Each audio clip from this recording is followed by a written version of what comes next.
মালয়েশিয়ার শ্রম আইন অনুযায়ী সর্বনিম্ন মৌলিক বেতন মিনিমাম স্যালারি সব খাতেই প্রায় এক হলেও কিছু খাতের নির্দিষ্ট কিছু বড় কোম্পানিতে ওভারটাইম, ওটি, বোনাস এবং অন্যান্য সুবিধার কারণে কর্মীরা তুলনামূলক বেশি আয় করতে পারেন।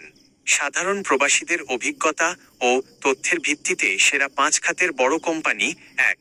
সেমিকন্ডাক্টর ও ইলেকট্রনিক্স ইন্ডাস্ট্রি, ইলেকট্রনিক্স এবং টেক। প্রধান company: Intel Malaysia, Inari Amertron, Osram, Penang ও কেডাহ অঞ্চলের প্ল্যান্টগুলো। কেন সেরা? প্রবাসীদের কাছে এই খাতের কোম্পানিগুলো সবচেয়ে পছন্দনীয়। কাজের পরিবেশ শীতাতপ নিয়ন্ত্রিত, ক্লিন রুম, শিফট ডিউটির সুবিধা বেশি এবং ওটি পাওয়ার সম্ভাবনা ভালো থাকে। আনুমানিক আয়: মৌলিক বেতনের সাথে নাইট শিফট ভাতা ও ওভারটাইম মিলিয়ে মাসে 2,200-3,000 প্লাস রিঙ্গিত পর্যন্ত হতে পারে। 2. প্ল্যান্টেশন ও পাম অয়েল খাত, প্ল্যান্টেশন সেক্টর। প্রধান company: Sime Darby plantation, FGV holdings, IOI corporation. কেন সেরা? ভারী ও শারীরিক পরিশ্রমের কাজ হলেও এ খাতটি উৎপাদন ভিত্তিক, পিস রেট বা টার্গেট সিস্টেম, অর্থাৎ কে কত বেশি ফল সংগ্রহ করতে পারল তার ওপর ভিত্তি করে আয় নির্ধারিত হয়। আনুমানিক আয়: কঠোর পরিশ্রম করতে পারলে এবং টার্গেট বোনাস পেলে মাসে 2,500-3,500 প্লাস রিঙ্গিত আয় করা সম্ভব। তবে কাজের পরিবেশ বেশ কঠোর। 3. কনস্ট্রাকশন ও নির্মাণ খাত, কনস্ট্রাকশন। প্রধান company: Gamuda Berhad, IJM Corporation, Sunway Construction. কেন সেরা? বড় বড় মেগা প্রজেক্টে, metro rail, expressway, high rise building, অভিজ্ঞ স্কিল্ড কর্মীদের যেমন ওয়েল্ডার, ইলেকট্রিশিয়ান, ক্রেন অপারেটর খুব চাহিদা থাকে।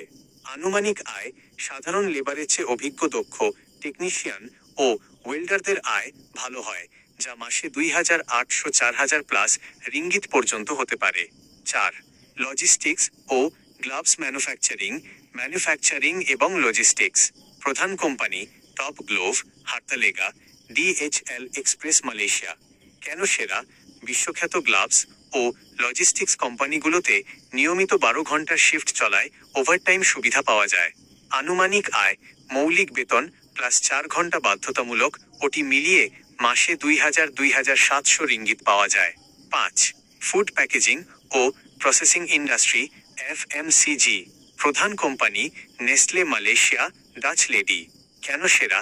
এই বহুজাতিক কোম্পানিগুলোতে কাজের স্থায়িত্ব বেশি এবং নিয়মকানুন ও কল্যাণমূলক সুবিধা কঠোরভাবে বজায় রাখা হয়।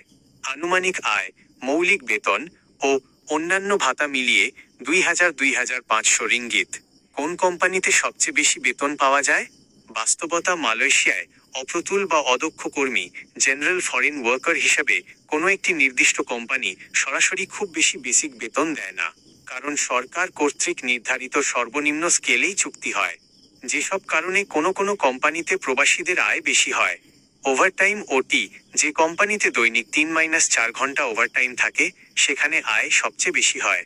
উৎপাদন বোনাস, ইনসেনটিভ: প্ল্যান্টেশন বা প্যাকেজিং খাতে টার্গেট পূরণ করলে অতিরিক্ত কমিশন মেলে।